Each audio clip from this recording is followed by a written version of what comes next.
Ser ha llegado. De presentar en vivo y en directo Lo inesperado en los 105.7. años de la lucha con la llegada del hombre.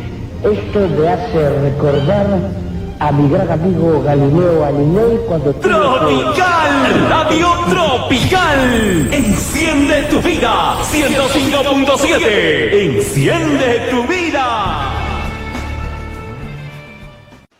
¿Qué tal, amigos? Bienvenidos a una edición más de Misterios al Atardecer. Aquí su amigo Fernando Chapi, por allá, aunque ustedes lo verán al lado de la pantalla, quienes lo vean en Facebook, en YouTube, y lo escucharán quienes estén en la radio, en Radio Tropical y también en edenex.es.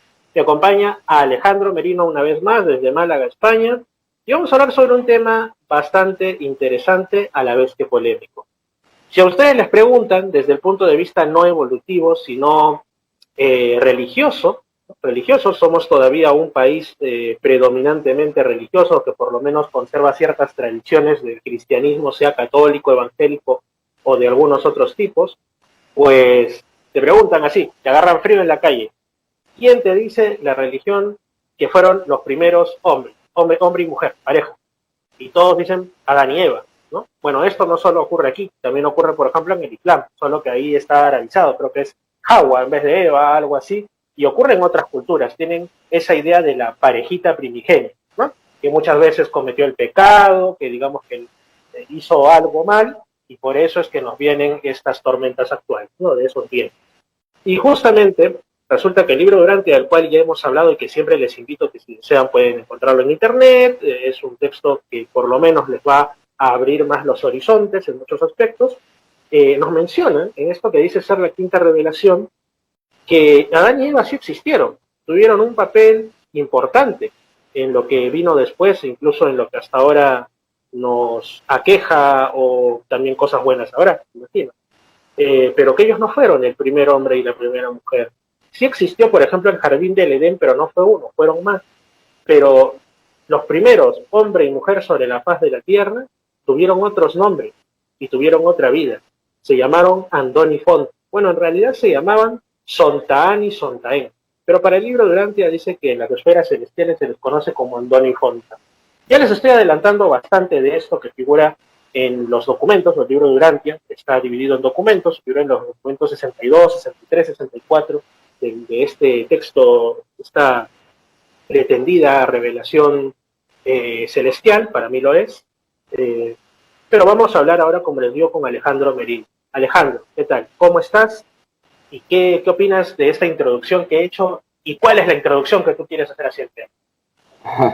Pues buenas, hola Fernando, muchas gracias por invitarme a tu canal y nada, saludo a toda la concurrencia, a todos los que nos estén oyendo.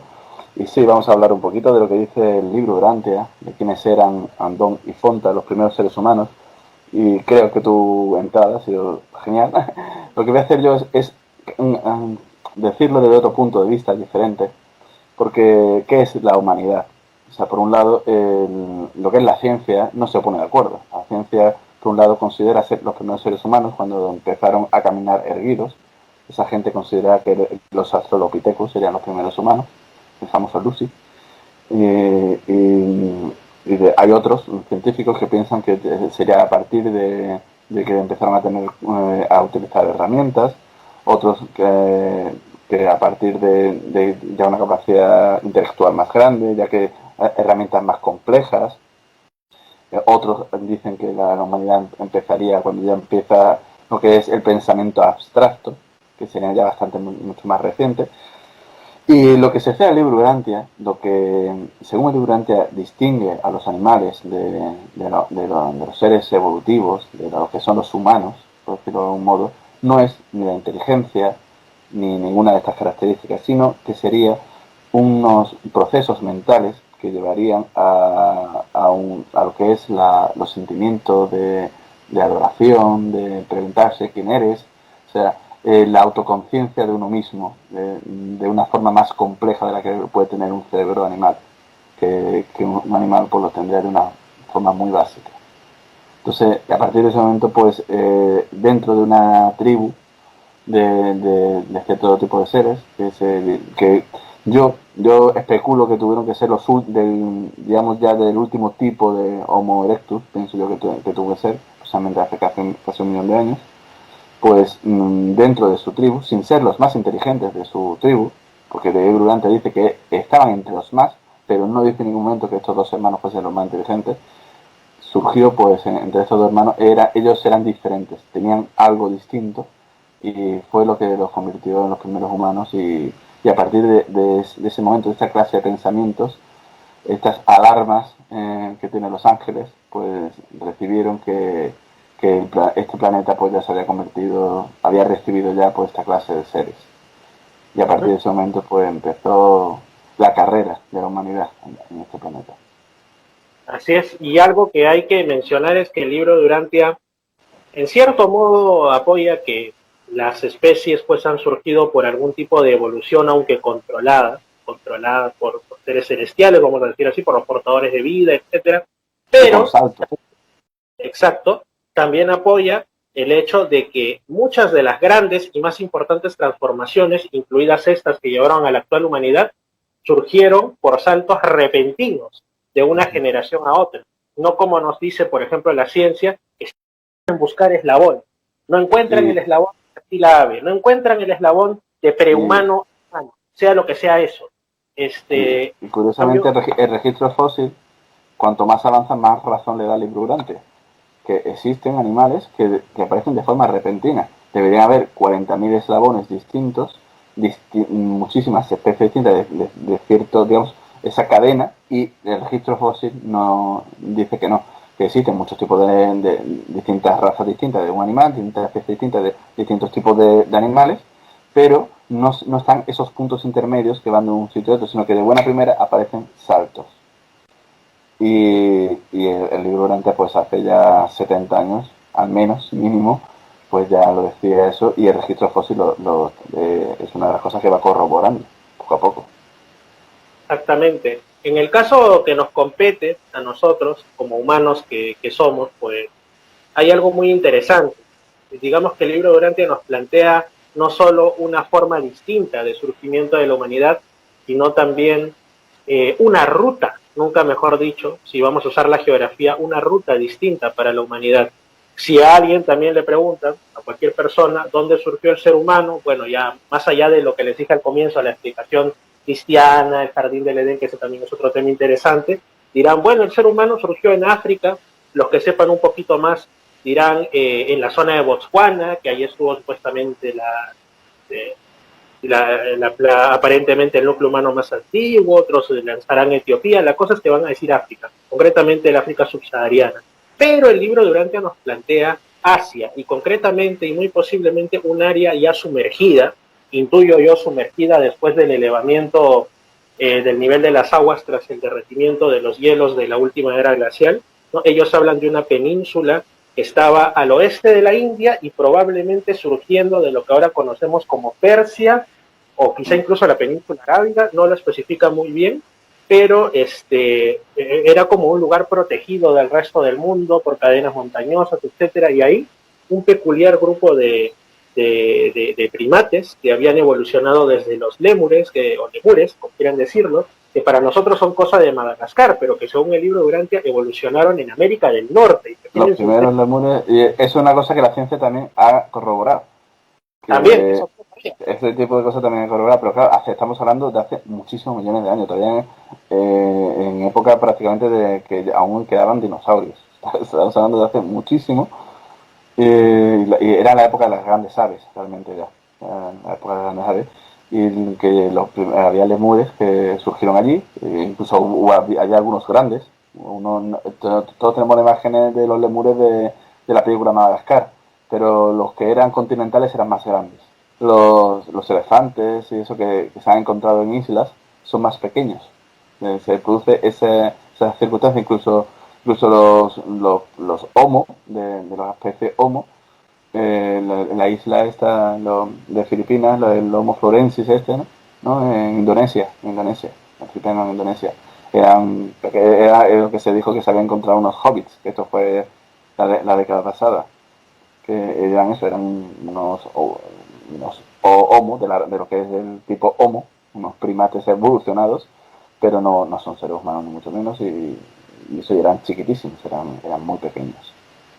El Homo florensis.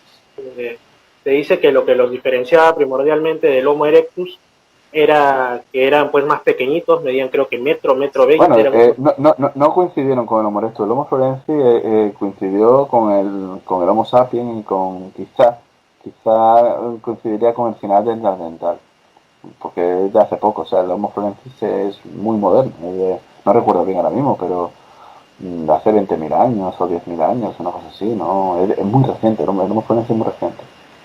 Por no decir que algunos hasta ahora apuntan a la posible supervivencia del Homo floresiensis, que estaría camuflado en las leyendas locales como el Oran Pendek, ¿no? Que sería un humanito peludo que juega bromitas a los... Es que, vamos a ver, por el volumen craneal que tenía el Homo florensis es prácticamente como un simio. O sea, tiene una cuarta parte de nuestro volumen craneal o una tercera parte de nuestro volumen craneal. O sea, tenía que tener un cerebro muy reducido, su inteligencia tenía que ser muy básica. Sí, en este caso. que creo que se han encontrado herramientas asociadas a Floresiensis. Muy básicas. Es posible, pero sería muy básica, posiblemente. Pero muy básicas. A ver, no olvidemos que el chimpancé es capaz de utilizar ciertas herramientas, o sea, para conseguir sacar termitas, o sea, básicas, una cosa muy básica, pero es capaz de hacerlo. Ahora ya el Homo erectus ya era capaz de crear ya realmente herramientas más sofisticadas dentro de lo que cabe.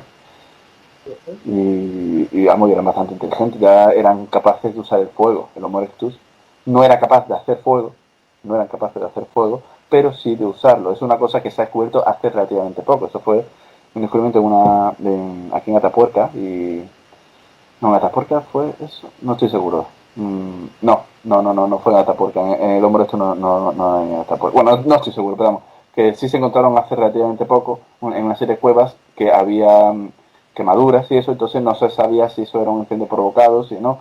Entonces, haciendo análisis de los huesos que se habían encontrado, pues se acabó descubriendo que no, que era un fuego, digamos, controlado.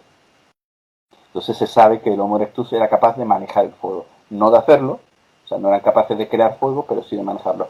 Y esto es algo que también nos indica el libro Urantia. El libro Urantia, en Andón y Fontan, están dentro de su tribu.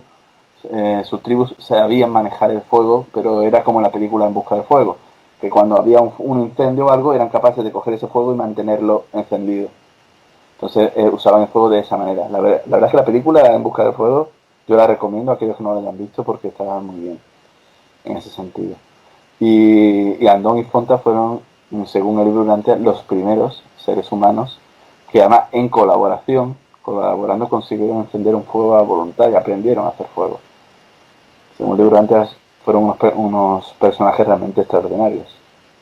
Sí, de hecho, la historia que te cuenta el libro de Urantia te la dice de una manera que la vives, ¿no? A mí me encantan los documentos que hablan sobre la primera familia humana en el libro de Urantia, que te cuentan cómo ellos desde pequeños ya de propia iniciativa empezaron a inventar un lenguaje de signos y de esas sílabas, empezaron a dar nombre a distintas cosas e intentaron replicarlo con sus padres, ¿no? Con sus padres, pero ellos no podían entender, porque no habían nacido con esa, llamémosle, mutación repentina que los hacía más inteligentes.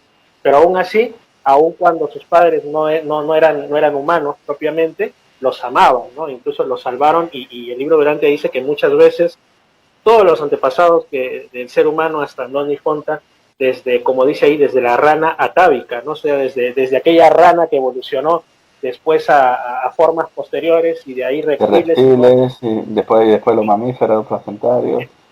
En muchas ocasiones a punto de desaparecer, qué sé yo, por un rayo, por un accidente, y la evolución hubiera variado completamente de lo más posible, y también en el caso de Andón y Fonta estuvieron a punto de morir de pequeñines, su madre estando embarazada de ellos. O sea, es una historia fascinante, y te comenta... Fonta estuvo a punto de morir varias veces también, que Andón la salvaba, porque era producto, era muy curiosa, muy traviesa, no paraba de ponerse en peligro.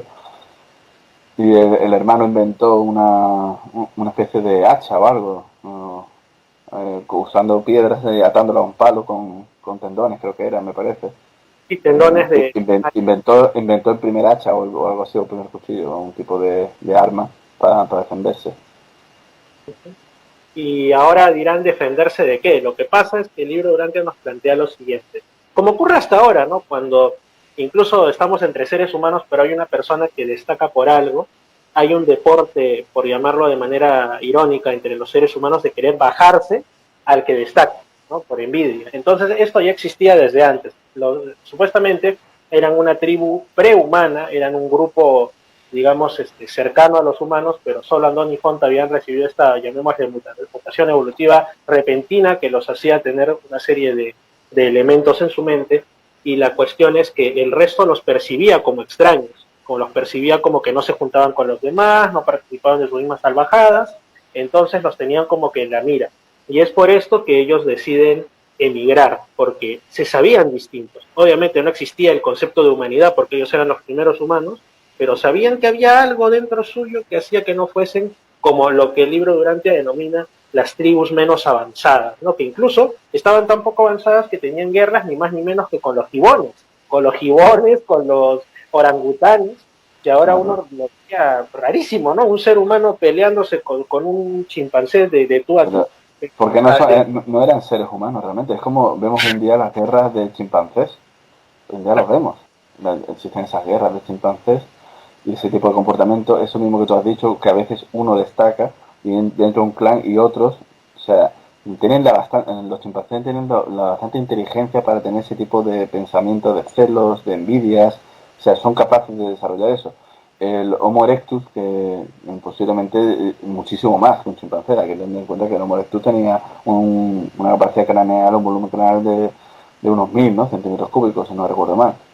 O sea, estamos hablando de casi el doble que un chimpancé.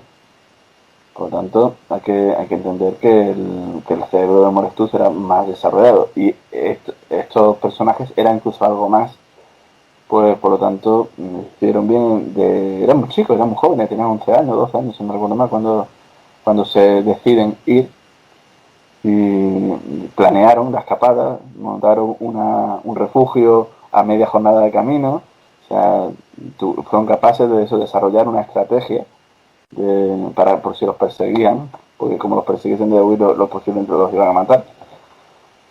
Y huyeron y se fueron a ver. La verdad es que, como has dicho, el relato de la vida de Andón y Fontaine es de los más bonitos que hay en el libro Durantia. De los más apasionantes, y incluso te hablan de que fue después de ellos, incluso después de muertos, te hablan de ellos, es algo curioso. Sí, te hablan de que ellos ya, digámoslo así, en su fase morontial, ¿no? Que para quien no lo sepa, es su fase, es la fase que tenemos nosotros después de la muerte, que está no en medio, pero digamos en transición entre lo puramente material y duro y lo plenamente espiritual, que ellos procuraron enviar saludos a la tierra, o sea, se enteraron. Ahí ya estaban, ellos terminaron su carrera evolutiva, llegaron a Jerusalén y decidieron volver a los mundos de estancia, y entonces ahí es cuando mandaron saludos. Ellos trabajan ahora mismo, o cuando se hicieron los documentos, en los mundos de estancias donde los seres humanos de Durantia vamos después de morir, uno de ellos. Entonces estos son de los seres que reciben a la gente, que enseñan, o sea, pero ellos han llegado ya a fusionarse con sus ajustadores, ellos ya han terminado su carrera, por decirlo de algún modo. Pero han regresado y están, también lo dice el libro Durantia, plenamente enterados de todo lo que ha pasado con la humanidad, con nosotros, que somos sus hijos biológicos. Entonces, y que bueno, se han dolido de nuestros errores, se han alegrado con nuestras proezas, y en el momento, dice el libro de Durantia, en que supieron que iba a llegar una nueva revelación de Dios a la tierra, procuraron, me imagino, dar algún tipo de saludo, de intención, ¿no? Y les dijeron que no, pero como dijo también un amigo lector del libro de Durantia, les negaron hacer eso por la razón que fuere, pero con el simple hecho de comentarnos que ya nos querían mandar saludos, ya se cumplió, porque ya sabemos que nos están teniendo en cuenta. O sea, es un juego curioso del destino. Pero bueno, justamente se consiguen, continuando con el relato de cómo habría sido la primera pareja humana, Andón y Fonta, hay una parte trágica, y es que cuando ellos se van, pues la madre y el padre se quedan desconsolados. Bueno, creo que la madre ya había muerto, si no me equivoco. No recuerdo bien. No recuerdo si lo mencionan, eso, la verdad es que no estoy seguro. Sí, ya había muerto, creo, y el padre había quedado desconsolado, y es como que se entrega porque tenía más hijos, pero sus demás hijos no tenían esa repentina mutación superior. Entonces digamos que los querría, pero no los encontraba tan especiales, por decirlo así, y prácticamente se lanza, se lanza a vagar por las selvas, y los gibones lo atacan y lo matan. Exacto, mientras los gemelos, porque nacieron juntos, ¿no? Andón y Fonta prosiguen su viaje hacia el norte, lo cual los libera de algo que también dice el libro de Urantia y que ahora se ha comprobado, como cuando nos dicen comprobado que tenemos ADN Neandertal, porque el Homo sapiens empezó antes era una locura, antes te decían, no, eso cómo va a producir crías fértiles que dos homínidos se crucen o algo así. Pero lo que nos dice el libro de Urantia es que eso era muy común, que muchas de las especies que ahora nosotros creemos que son los peldaños evolutivos hacia el Homo sapiens, en realidad son regresiones. Es que el Homo sapiens, bueno, no el Homo sapiens, digamos. No, todavía no. La raza, digamos, andonita, que es como lo llama el libro de Urantia, que eso que después de muchos de sus descendientes se acabaron juntando con especies más atrasadas y empezaron a formar montones, y se acabaron formando a lo largo de los milenios y los decenas de milenios, montones de subespecies, algunos más atrasados, y que hubo durante muchísimos milenios y decenas de milenios. Realmente había pocos seres humanos, porque había habido como una regresión de muchas de estas familias, que había una familia de uno de los tataranietos de Andón y Fontan, que era Banodán, que esa tribu sí se mantuvo un poquito más pura, y esas tribus fueron las que después fueron, digamos, desarrollando a otras más evolucionadas, y acabaron, creo que formando la raza neandertal muchísimos milenios después. Me parece que venía de ahí. Sí, y justamente otro tema con esto es que digamos que las dataciones que nos da la ciencia oficial, o que acepta la ciencia oficial, porque hay cosas que sabe pero no acepta, ¿no? Todos lo sabemos, pues nos da unas dataciones bastante recientes para el ser humano, pero que a regañadientes van aceptando que el ser humano es más antiguo de lo que te decían hace 5 o 10 años atrás.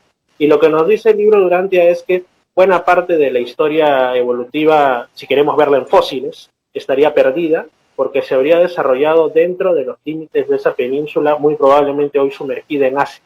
Así que si buscas en África, obviamente vas a encontrar, tú quizá pienses, bueno, hemos encontrado un Homo tal cosa, o un Australopithecus afarensis no sé qué, o algo así, pero en realidad no sería que estaban en carrera a ser seres humanos, sino serían simplemente monos, ¿no? Con alguna, como el Gigantopithecus, por ejemplo, que no tenía nada que ver con la evolución del ser humano, pero era erguido, o podían ser también descendientes, es cierto, de los primeros seres humanos de Andón y Fonta, pero que se habían cruzado, aunque les parezca extraño, con gibones, con chimpancés, con gorilas, que ese es otro tema también del que dice el libro de Urantia, que de la misma tribu donde surgieron Andón y Fonta como evolución, había una pareja que era especialmente retrógrada, por no decir retrasada en cuestiones de habilidad mental, y ellos fueron los ancestros de los actuales gorilas, chimpancés, las tribus cínicas, como le dice el libro de Urantia. O sea, si un científico ortodoxo y parametrado lee esto,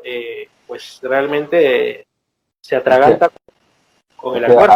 Hay ciertos aspectos que están muy rigurosos, por ejemplo, muy rigurosos, no muy petrificados, son ciertas creencias que ya no se cuestionan.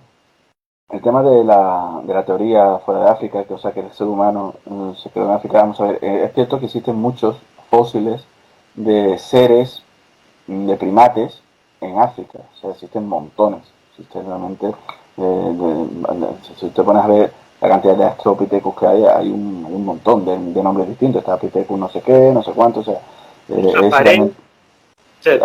hay muchos, realmente hay muchísimos, no son nombres muy extraños como para aprendérselos, pero ahora ya, lo que estamos hablando ya es lo que considera el libro Urantia, porque si queremos intentar hacer una correlación, tenemos que, tenemos que decir, vamos a ver, Libro Urantia, Arnold y Fontes estamos hablando de una época y por unas características que tienen que ser eso, tienen que ser como el final del Homo erectus, y ya, y después entonces ahí estaría ya el Homo antecesor. El Homo antecesor que más o menos es, a lo mejor, lo que nosotros conocemos como Homo antecesor es lo que es estas tribus Banodán, que después se desarrollaron en muchos, se fueron mezclando con algunos más atrasados, que serían otro tipo de Homo erectus o algo así, y es como, y son todos estos que se han ido formando, que si el Homo ceparanensis, que si el Homo yo sé, otros tipos, es que como digo, es que hay muchos y con nombres muy raros. Y todos estos, el Homo ergaster, el Homo rudolfensis, todos estos son mucho más antiguos. Estamos hablando de que el Homo ergaster, por ejemplo, desde hace bastante más de 1.000.000 de años. O sea, eso tenemos que dejarlo, si queremos hacer esa correlación, tenemos que dejarlo aparte porque son más antiguos. Y eso podrán estar en África todo lo que tú quieras. Ahora, el resto que estamos hablando, de estos fósiles ya más modernos, desde unos 800.000 años para acá, ya nos los encontramos también en España, en Inglaterra, en África, o sea, en distintas partes de Asia, en todo lo que es Asia, Europa y África. Ya no solo en África.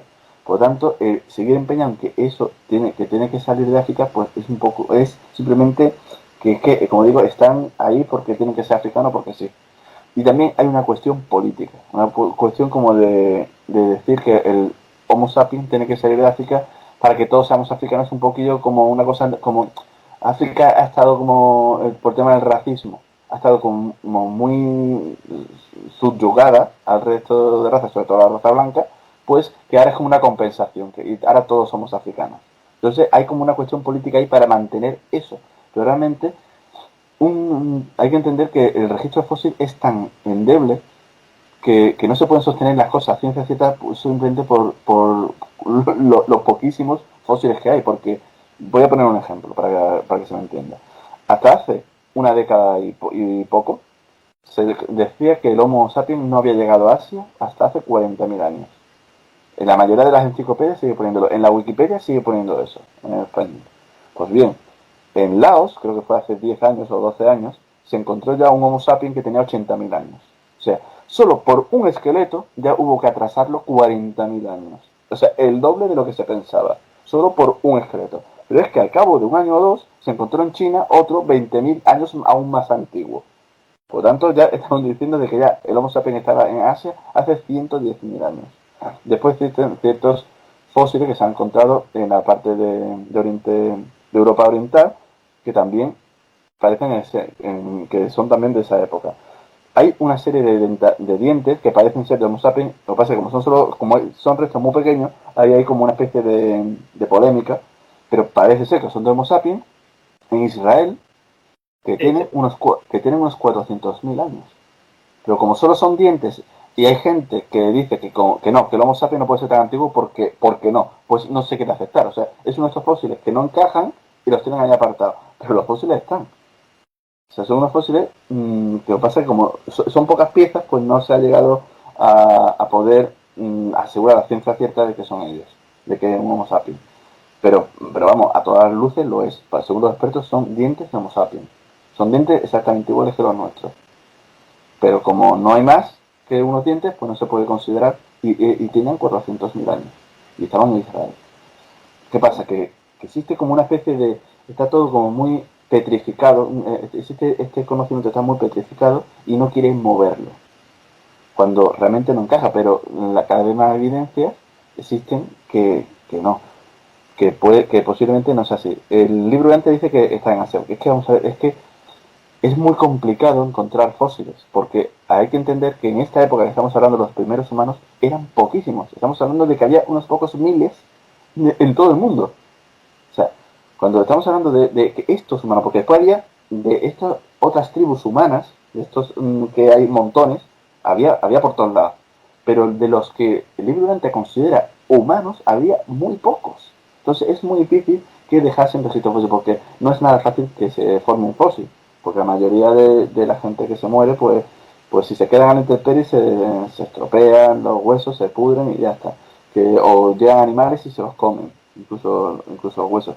Para que se puedan encontrar, tiene que ser o que sean enterrados, ya sean porque lo entierren o porque las circunstancias, que una cueva se derrumbe o algo así, no encuentren. Y después tiene que pasar que se encuentren esos huesos, porque por ejemplo, el mayor yacimiento que existe en Europa de todo este periodo es en Atapuerca, en Burgos, aquí en España. Eso se encontró porque estuvieron haciendo una vía de un tren.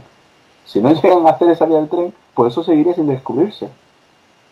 Y ahí se han encontrado restos de ser humano de hace pocos años, dentro de lo que cabe, del Neandertal, hasta hace 800.000 años. De un tipo de primate realmente, un tipo de chimpancé. O sea, se han encontrado montones de restos de homínidos de distintos periodos por un yacimiento que se encontró por casualidad.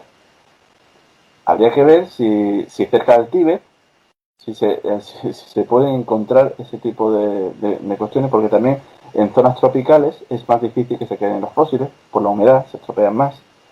O sea, se tienen que dar una serie de circunstancias. Realmente, todos los fósiles que podamos encontrar es una parte ínfima de lo que realmente ocurrió. O sea, es realmente difícil encontrar registros fósiles. Y cuando te encuentras con alguien que si no existe el rastro fósil, dice que no existe categóricamente, pues simplemente una persona con una mente muy cerrada y que no, o sea, del tema, ya no por el durante, sino desde el punto de vista científico, de este tema no se puede afirmar nada con rotundidad, porque después te aparece, como pasó en Laos, te aparece un fósil y te tira por tierra todo lo que tú habías asegurado a ciencia cierta. Bueno, y continuando con lo que dice el libro de Urantia, estos primeros grupos humanos, más mezclados unos, menos mezclados otros, hablemos de los que se considera humanos según el libro de Urantia, o sea, los más puros, los que no regresionaron, por utilizar un término que no sé ni siquiera si existe, pero se entiende la idea, pues salen tímidamente de la península que los acogía, los hielos retroceden, van hacia el norte, hacia el este, conquistan primero o habitan o se dispersan por zonas de Asia y después se van hacia Europa siguiendo un poco el retroceso de los hielos y menciona, por ejemplo, menciona el río Somme, que está en Francia, ¿no? Que hasta ahora se dice que las pinturas rupestres y se ha encontrado una serie y siguen encontrando asentamientos de los primeros humanos son pues de descendientes de Antón y Ponta, ¿no? De bastantes generaciones después, pero siguieron esa ruta y no es hasta bastante después del proceso evolutivo propiamente que ya llegan a África, ¿no? O mucho después todavía llegan a América, evidentemente, y a Australia. América más tarde. Claro, ya llegan cuando ya se han diferenciado las razas, que también es otro tema, ¿no? América llega... Ya es lo que conocemos como Homo sapiens, que en el libro de Urantia son las razas de color. Eso ya, según el libro de Urantia, pues fue hace unos 400.000 años, si no recuerdo mal, o medio millón de años, las razas de color. Sí. Y aquí, pues hoy en día, pues cada vez se está atrasando más la fecha de aparición del Homo sapiens, pero es que lo van atrasando por algún fósil que se encuentra. Pero no se puede afirmar ni mucho menos categóricamente de que es en ese momento, porque después te aparece otro fósil más antiguo y ya lo que se estaba seguro ya no vale para nada. La cuestión es esa, que existe ahí también, la ciencia no se pone de acuerdo con el tema de cómo aparecieron las razas. El libro Urantia te da una explicación, que es una mutación repentina en una de estas poblaciones, de tribus Van Nodan. Y la cuestión es esa, que la ciencia no se pone de acuerdo, porque la ciencia te intenta explicar que es una adaptación al medio, el tema de los colores. Pero eso la observación lo desmiente, porque a lo largo de toda América la raza es básicamente la misma. Los indígenas del norte, independientemente de que sean zonas más frías, más cálidas, más montañosas, más desérticas, no hay diferencia alguna. Si eso fuese verdad,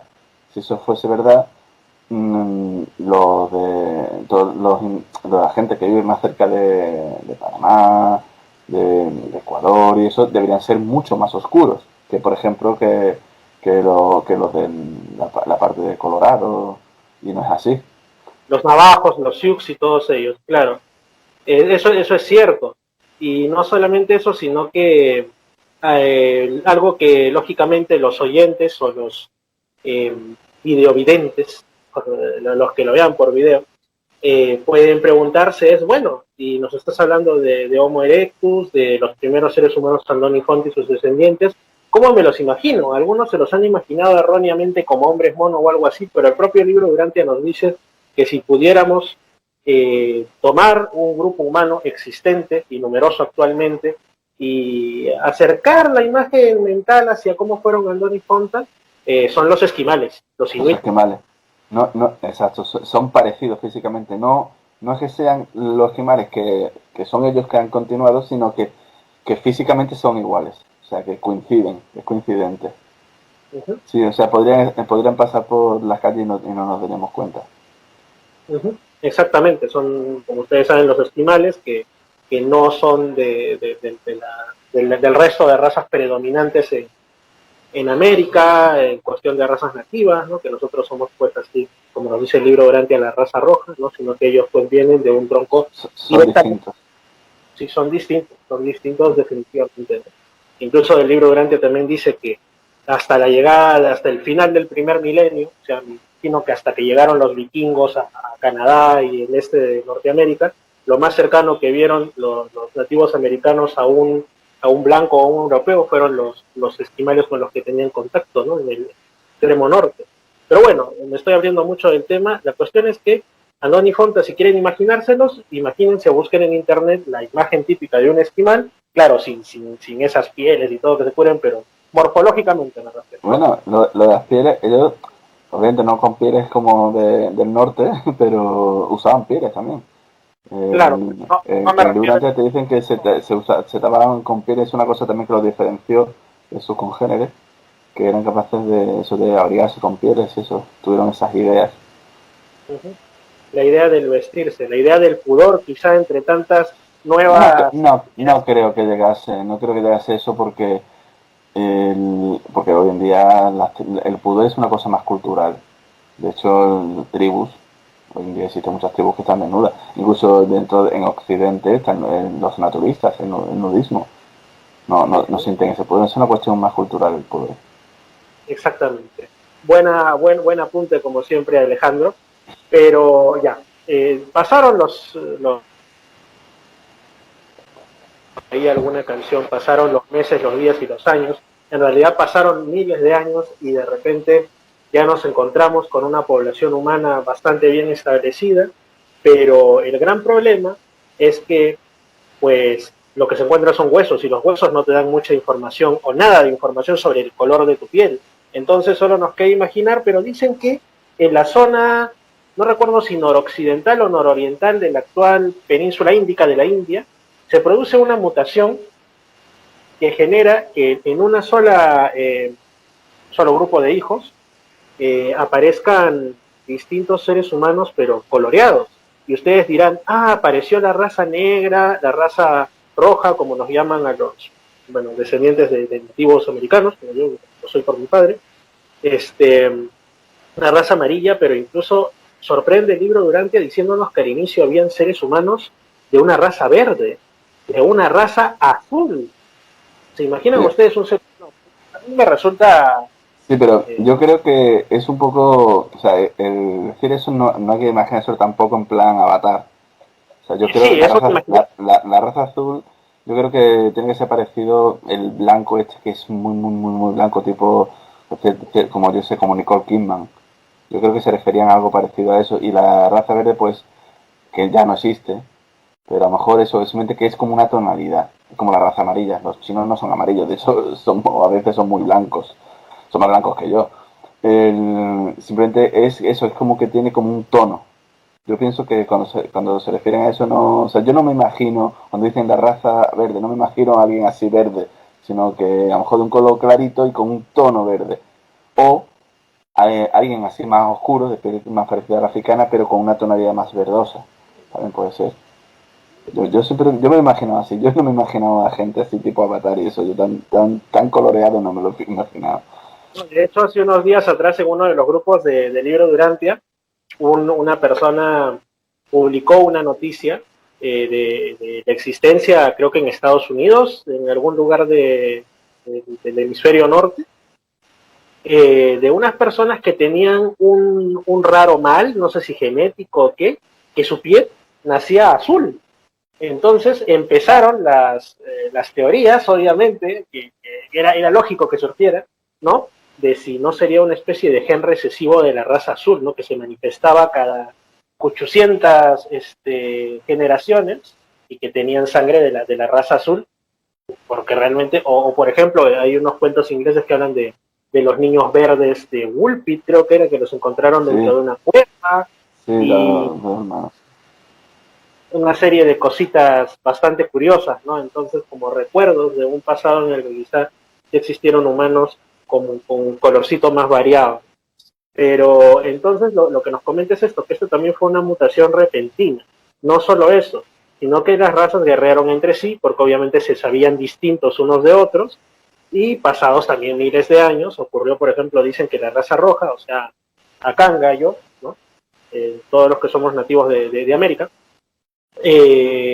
dominaba en Asia, y por ahí estaba la raza también amarilla, la actual, pero cada una pues tenía sus propios temperamentos, etcétera. La roja era un poco más belicosa, hubo enfrentamientos, y al final de la raza roja no quedó nada en Asia, y pasaron a dominar el continente americano. Fueron expulsados poco menos que de Asia por la raza amarilla, lo que da a entender, y la raza verde fue exterminada.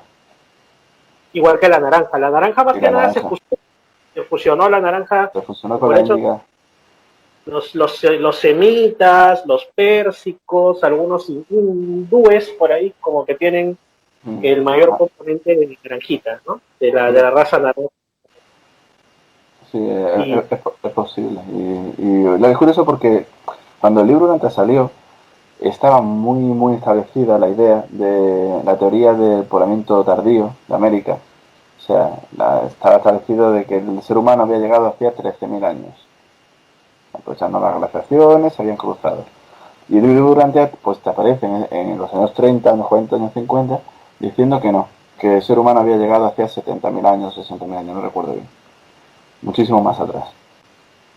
Y ahora empiezan a aparecer yacimientos en Brasil, en Chile, con 30.000 años, 40.000 años, y tira por tierra toda esa creencia y se crea la teoría del poblamiento temprano de América, que yo creo que hoy en día está prácticamente clara que es así. Lo que no se sabe es cuándo.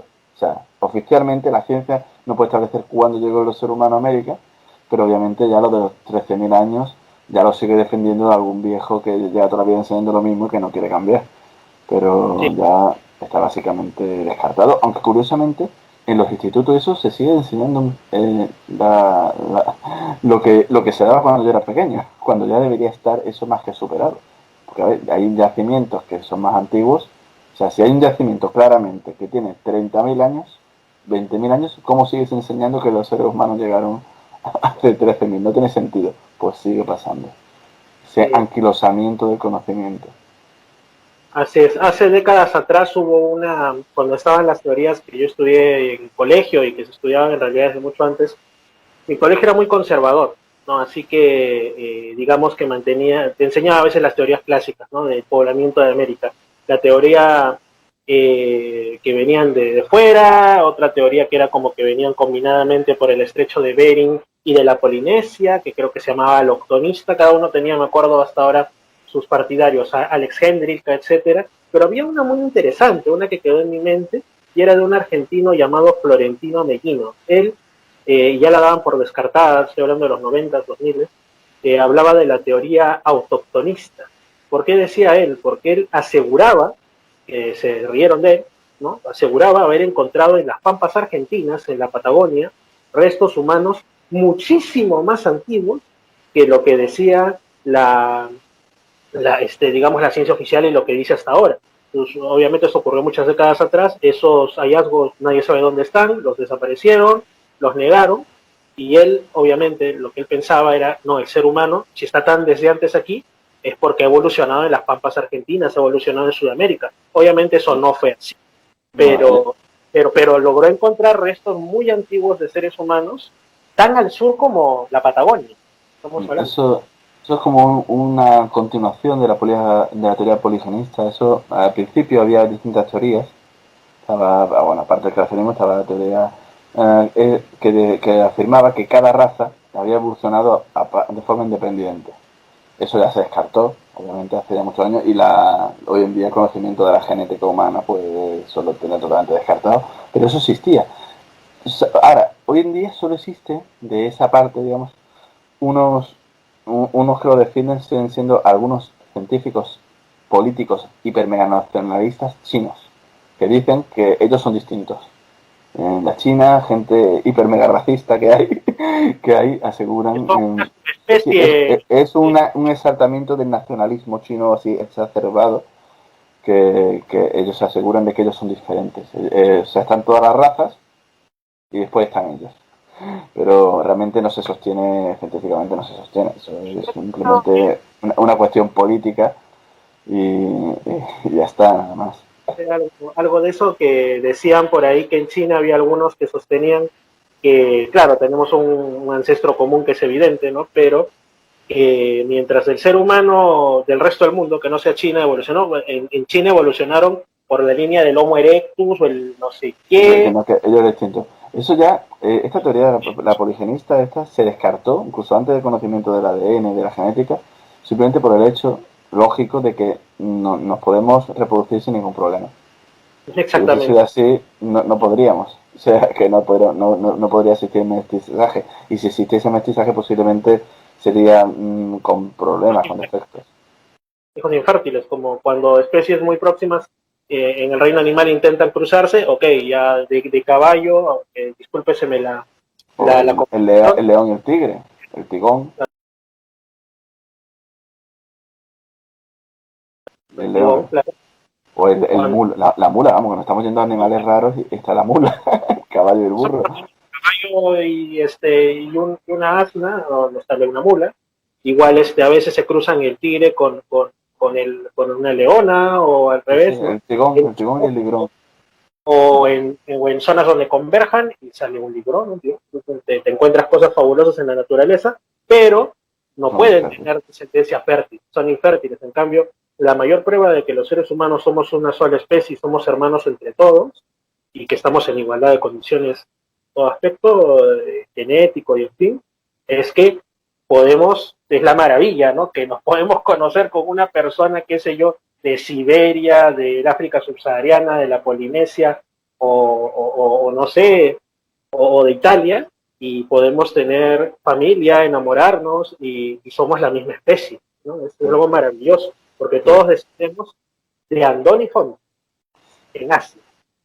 Que realmente que si existiesen hoy en día otras razas o otras especies humanas, el neandertal, por ejemplo, también nos podríamos reproducir con ellos. Pues claro, porque esta teoría originalmente era como que veníamos de animales un poco menos que totalmente diferentes. O sea, era algo así. Entonces lo echaba como mucho más para atrás que los propios neandertales. Porque es cierto que con los neandertales sí nos podríamos mezclar, pero a lo mejor con un Australopithecus está claro que no. Eso me dice algo. Quiere decir, por lo que menciona el libro de Urantia, de que hubo tribus descendientes de Andón y Honta que sí tuvieron sus especies por cruce con gibones orangutanes, con humanos menos evolucionados y todo. Quiere decir que aún Andón y Honta estaban como bastante cercanos a la animalidad, pero que, perdonen. A ver, sus padres eran animales todavía. O sea, claro. En ese límite. Es que ellos son el punto, ese salto. Inflexión. Pero obviamente muchos de sus hijos todavía se podían mezclar con sus primos. Claro, eso siempre me llamó. Ellos tuvieron 19 hijos, si no recuerdo mal. Sontag, que era el primogénito, Sontag. Y acabaron, tuvieron después un montón de nietos, bisnietos, y murieron, eso no lo hemos comentado, murieron en un terremoto. Hubo un terremoto y se cayó, estaban en una cueva. Y parte de la cueva se cayó y murieron ellos, varios hijos, varios nietos. Y el primogénito de Sontag, se hizo cargo, estaba herido. Hicieron, o sea, es algo curioso como acabaron, digamos que llegaron a tener bastantes hijos y eso a pesar de que no vivieron muchos años. Pues claro, si empezaron a reproducirse con 11, 12 años. Creo que vivieron hasta los 40 y algo, sí. Por ahí era. que tengamos en cuenta que hasta no hace tanto tiempo la media de edad humana no era la de ahora, ¿no? O sea, había gente que pues, digamos, pueblos donde la media de edad era justamente 40, 50 Sí, años. pero, Ahora, pues, un pero, poquito pero quiero aclarar que de ese tema, porque incluso lo he encontrado en algún documental de forma errónea, que la gente se cree que es eso, que yo es que llego a escuchar eso de que ya con 30 años eran ancianos. Y eso no es así. O sea, la edad media es cierto que podía ser 30 años, 35 años, pero no porque fuesen ancianos. O sea, una persona de 35 años no parece un anciano. Los dientes los podía tener hechos polvo porque a lo mejor en su cultura se dedicaban a roer mucho o a usar herramientas con los dientes y se daban golpecitos y se acaban destrozando. Pero tú ves muchas tribus hoy en día que te encuentras con la gente con 20 años con los dientes destrozados.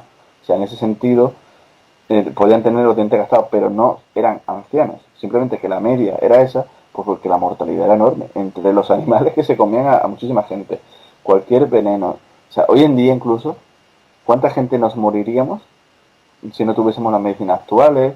Nada más que los dentistas. Si no pudiéramos ir cuando tenemos una infección, cuando tenemos que nos tenemos que hacer una endodoncia o algo, si no tuviésemos esa capacidad, cogemos una infección que nos podría matar. Sí. En aquella época, pues claro, la gente caía como moscas. Entonces era difícil llegar a más de los 30. Yo, por ejemplo, yo no hubiese llegado, yo en esa época no hubiese llegado ni a los 30 ni a los 20. Yo me hubiese muerto con 11 años que me dio una enfermedad. O antes, ¿no? Con 8 años. Yo con 8 años en la antigüedad me hubiese muerto. O sea, hay que entender que eso, que cuando se dice eso, que era raro encontrar gente de más de 30 años, es por eso, no es que fuesen ancianos con 30 años, simplemente que la edad media era esa, porque sí se han encontrado restos fósiles de esa época de individuos con 60 años. Dicho de una manera más concreta, antes la gente vivía menos, no porque tuviesen un envejecimiento prematuro o una genética, digamos, sino simplemente porque la vida era más dura. Exacto, obviamente envejecimiento prematuro sí tendrían en plan de que esa dureza, la falta de alimentación o la alimentación, pues a lo mejor una persona de esa época con 30 años, hoy en día, pues, a lo mejor tú lo ves y dices, parece que tiene casi 40 y tantos, 50, estaría estropeado, pero no sería un viejo. O sea, que nadie se piense que sería un viejo, eso es un error. Eso es un error. Lo que sí es cierto es que ya yéndonos a nuestros ancestros un poco más primitivos, cuanto más primitivos sean, menos vivían. Porque el chimpancé, por ejemplo, es raro que un chimpancé supere los 60 años, incluso bien cuidado. Sin embargo, los seres humanos llegamos hasta los 100 años algunos. Sin embargo, un chimpancé, creo yo sepa, nunca han llegado a más de 80 años. O sea, y estamos hablando de chimpancés cuidados, muy cuidados. En la naturaleza sería muy extraño que un Australopithecus, por ejemplo, llegase a más de los 30. Sería muy, muy, muy raro.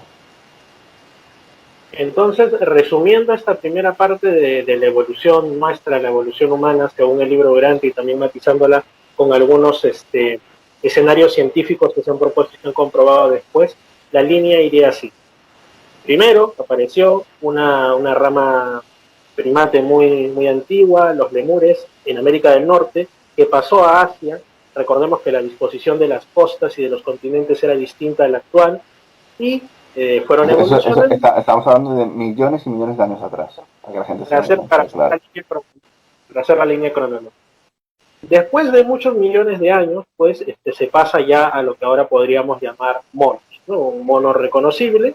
De estos hay, por mutaciones repentinas, generalmente en gemelos que nacen de una misma pareja, pues da un salto, luego da otro salto, y en el último gran salto de estos ya nos encontramos con Andoni Fonta, que serían los primeros seres humanos que tenían capacidades cognitivas, una serie de razonamientos, incluso de lenguaje y de cuestiones simbólicas, o sea, también pensamiento abstracto, que los diferenciaban de su tribu. Ellos se desarrollan, nacen dentro de una comunidad en un lugar muy probablemente sumergido actualmente, en una península entre lo que ahora es India e Irán, Persia, por ahí. Emigran hacia el norte porque se saben distintos y están amenazados por, imagínense, incluso por los orangutanes y los tibones que los percibían distintos y todo. Se empieza la especie humana, sus descendientes, a poblar primero Asia, luego se van para Europa, posteriormente África. pero hasta entonces todos son parecidos entre sí, los que se mantienen puros, los más cercanos serían los actuales esquimales, fisonómicamente me refiero, y posteriormente empiezan a mezclarse muchos, porque todavía estaban muy próximos a los esquimales. Incluso antes, prácticamente desde el principio, antes de las migraciones ya se mezclan y esas mezclas se distribuyen por todos lados. Uh-huh. Tanto por África como por el resto de Asia. Esas mezclas estaban por todos lados. Y después hubo una guerra de exterminio. Y parece que esas mezclas regresivas eran más prolíficas que los ejemplares puros, porque son los que encontramos usualmente en los yacimientos fósiles, y que los científicos son una evolución hacia adelante, cuando son más bien una regresión, según el libro de Durantia. No, es que cuando se encuentra un fósil, el fósil no sabemos distinguir cuál de todos esos son realmente nuestros antepasados. Es difícil de ver, porque son fósiles. No es fácil, ahí no puedes sacar ADN, no puedes, es una piedra. Entonces, claro, te encuentras muchos tipos de seres humanos, algunos serían menos inteligentes que otros, más primitivos que otros, los hay enormes, los hay más pequeños, o sea, existe esa variedad y nosotros defendemos de unos, pero realmente lo difícil es saber de quién. Eso es una cosa que la ciencia no ha llegado a distinguir. Así es, exactamente. Es como que después, ya mucho tiempo después, surgen las razas en el sentido de colores de piel, de una medicina, ya como todos seres humanos, todos somos de la misma especie, pero también hay algunos hitos interesantes dentro de la historia. No fue una evolución lineal y ascendente del todo, ni en cuestiones ni siquiera culturales, porque dicen que el ser humano, rapidito después de que Andón y Fonta aprenden a hacer el fuego, después se pierde ese conocimiento, muchas veces vuelven a aprender sus descendientes a cómo se hace fuego, vuelven a comer carne cruda, porque eso es una de las cosas que diferenció por ejemplo, a Andón y Fonta y digamos a los primeros humanos y prehumanos más avanzados de los que al final darían a los actuales simios, ¿no? Y es que unos comían carne y otros no, lo cual ahora es bastante políticamente incorrecto porque están desde las élites metiéndose mucho el tema del veganismo, que ese ya es otro cantar. Pero bueno, digamos que como siempre se ha mantenido, el libro Durante da la razón, que una de las cosas que nos hizo humanos fue que nuestros ancestros empezaron a comer carne, porque eso... Y la ciencia también. O sea, cualquier científico antropólogo sabe que cuanto más cercano a nosotros los homínidos, son más cercanos a nosotros, mayor es la proporción de carne. O sea, el Australopithecus comía prácticamente frutas y carroña y verduras. O sea, y tenía un cerebro de 400 centímetros cúbicos. O sea, como un chimpancé, básicamente. Y empezamos a analizar los coprolitos, o sea, las cacas fosilizadas de todos estos seres, y cuanto mayor es el consumo de carne, el cerebro es más grande. O sea, aumenta la capacidad de energía, el cerebro se desarrolla más. O sea, eso lo sabe cualquier científico. El tema del veganismo ahora es una cuestión política, pura y dura. Ahora, la cuestión del por qué nos quieren convertir en veganos, eso daría para otro programa. Uh-huh. Resumámoslo en que nos quieren débiles y sumisos, punto, ahí lo dejo. Ahora, continuando con el tema, y nos quieren con carencias nutricionales, básicamente eso. Ahora sí, prosigamos con el tema. Hay un tema en esto, ¿no? Y es que, sin embargo, según el libro Durante, los primeros descendientes de Andón y Fonta y todo, revertieron a comer la carne cruda, y fue en un personaje llamado Onagar, según ya mucho tiempo después, varias generaciones antes. El primer líder religioso de la humanidad. Exacto, y el que envió los primeros misioneros, según el libro Durante. Dicen que él se estableció en una zona, en ese tiempo el mar Mediterráneo era más grande, llegaba como hasta el mar Caspio, en el centro de Asia, y por ahí en un lugar que más o menos mentalmente lo ubico, debe ser al norte del actual mar Caspio, había un emplazamiento, me imagino una aldea o algo así que se llamaba Oban, y él tiene esas iluminaciones fantásticas que tienen los grandes seres humanos, de empezar a adorar a lo que él llamaba aquel que nos da el aliento de vida, o aquel dador de vida, ¿no? Y predica esto entre los suyos y sus misioneros, porque los envía... La primera religión, digamos. La primera religión, la más pura de la humanidad, y que de alguna manera se ha mantenido hasta ahora en ciertas tribus de la tierra. bueno, Bueno, en parte, la primera religión... un poquito el tema del dador de vida, del gran espíritu, se ha mantenido en ciertos, a pesar de su cristianización posterior, nativos estadounidenses, todo, ¿no? O sea, tribus indígenas estadounidenses, me refiero, no a los gringos blancos, ¿no? Sino a los verdaderos de ellos. Entonces, la cuestión con esto es que no solamente enseñaban hay un dador de vida al que debemos agradecer, que incluso aparece una pequeña oración que hizo Nagar en el libro Durante, ahorita, sino que también les enseñaba algo muy básico, a cocer la carne para comerla. Y esto hacía que, primero, que se nota clarísimo que comían carne, y segundo, que todo el mundo sabe que si coces la carne te libras de muchas enfermedades y además aprovechas... Ahí está el tema, todos los parásitos que matas, ese tipo de cosas. Claro que hay que entender que las carnes aquellas estarían llenas de todo, carne salvaje, al fin y al cabo, ¿no? Entonces el cocerla pues acabas con todos estos bichos que te matan, vamos, que te enferman. Nagar obviamente fue un personaje importante y además a partir de sus enseñanzas hicieron que hubiese un gran desarrollo espiritual. A partir de ese momento, el libro Durante te comenta que a partir de ese momento empiezan a haber muchos llegadas de ajustes de pensamiento a la Tierra. Es como el primer florecimiento filosófico, digamos, y religioso de la humanidad. Un personaje. Para quienes no sepan, no sean lectores del libro Durante, encantaría que lo sean, lo pueden encontrar gratis en internet, como les digo. Cuando se dice ajustadores de pensamientos, vamos a decirlo de una manera muy sencilla, son fragmentos del Padre, o sea, fragmentos de Dios que en determinadas circunstancias, vamos a decirlo así, misteriosas, cuando la espiritualidad, la adoración hacia Dios y ciertas cualidades morales entran dentro de nosotros los seres humanos, ya depende también de nosotros si permitimos que vamos a equipararlo con la voz de la intuición, la voz de la conciencia, etcétera, que es el propio Dios habitando dentro de nosotros, un fragmento que nos guíe, ¿no? Y eso depende de nosotros. Es aquello que nos lleva a adorar y todo, y fue ahí cuando llegaron, porque esas tribus hasta la llegada de Onagar no tenían pues gran conciencia de...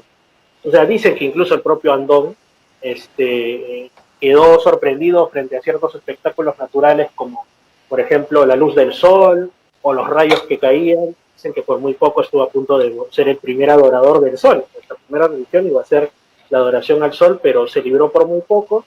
No desarrolló digamos, no tenía una religión personal constituida, y la primera religión, digamos, que existió sobre la tierra fue la olvidada de Onagar, aquel que da el aliento. Fue genial, ¿no? Uno de esos maestros olvidados de los albores de la humanidad.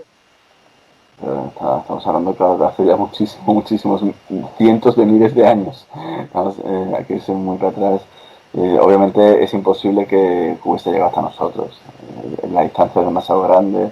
Una época que la escritura estaba a centenares de miles de años de crearse. Era complicado. De hecho, simplemente si se sabe por revelación.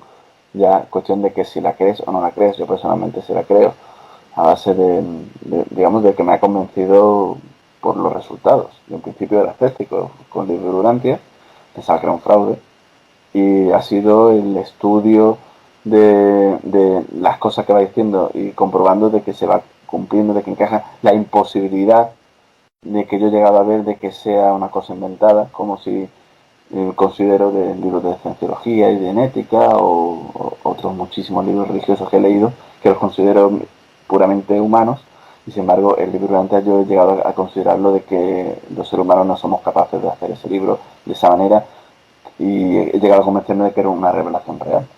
Pero claro, es eso. Esa información solo se puede adquirir por revelación. Algo que a mí también me agrada mucho es cuando hablan, por ejemplo, de algunos otros maestros, ¿no? Por ejemplo, cuando hablan que hace creo 30.000 años, imagínate que para la ciencia oficial ahí recién en América estaban los primeros seres humanos tallando piedras, según la ciencia oficial. Dicen que ya por ahí había un centro espiritual en California, en la actual California, con un personaje llamado Onamolantón, que era un líder religioso y un gran despertar espiritual. O sea, no es como muchos nos quieren, por ejemplo, los ateos suelen decir, que si no fuera porque la sociedad hace que el ser humano sea un ser religioso, si no, nuestra verdadera naturaleza sería ser ateos, ¿no? Sino que en todas las razas humanas, en todos los lugares del mundo, y desde que empezamos a ser humanos, hemos tenido algún tipo de creencia espiritual. Eso es lo que te voy a decir. Si eso fuese verdad, digamos, la cultura religiosa sería una excepción y no sería la norma en todas las culturas. Uh-huh. Exactamente. Eso realmente es absurdo, ese pensamiento es ridículo. Está claro que el pensamiento religioso es parte del propio ser humano. Uh-huh.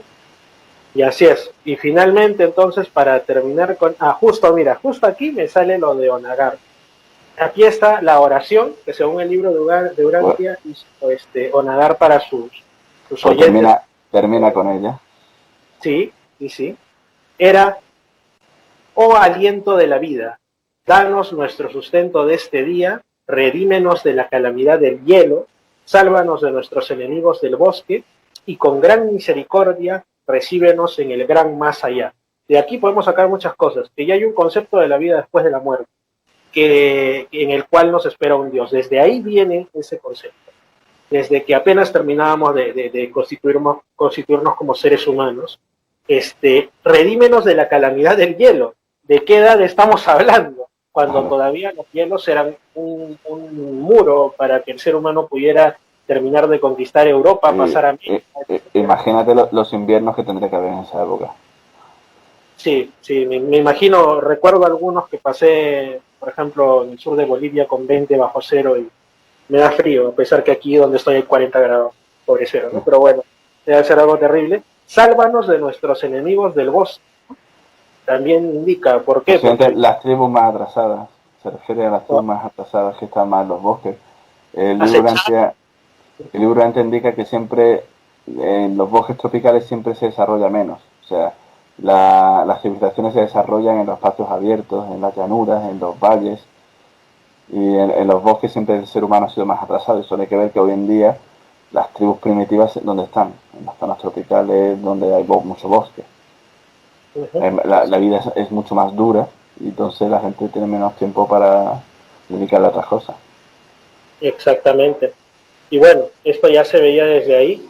Este ha sido un programa, queridos amigos, que pues hemos hecho nuevamente con Alejandro Merino y para Misterios al Atardecer. Les invito, como ya les dije, a que se informen sobre lo que para nosotros somos convencidos que es una verdadera revelación divina, el libro de Urantia, también conocido como el Gran Libro Azul.